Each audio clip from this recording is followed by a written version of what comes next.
मासिक 10% परताव्याचं आमिष दाखवून कोल्हापुरातील कसबा बावडा इथल्या एका दाम्पत्याला रिअल इस्टेटमध्ये गुंतवणूक करण्यास भाग पाडलं।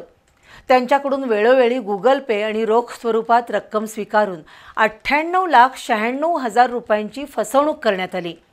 या प्रकरणातील 6 जणांविरोधात शाहूपुरी पोलिसात गुन्हा दाखल झालाय। कोल्हापुरातील कसबा बावडा इथं राहणाऱ्या दाम्पत्याला त्यांचे नातेवाईक आणि ओळखीच्याच लोकांनी अडचणीत आणले। Life mark real estate and private limited company, nature hill agro private limited company यामध्ये गुंतवणूक केल्यास दरमहा 10% परतावा देण्याचं आमिष दाखवण्यात आलं।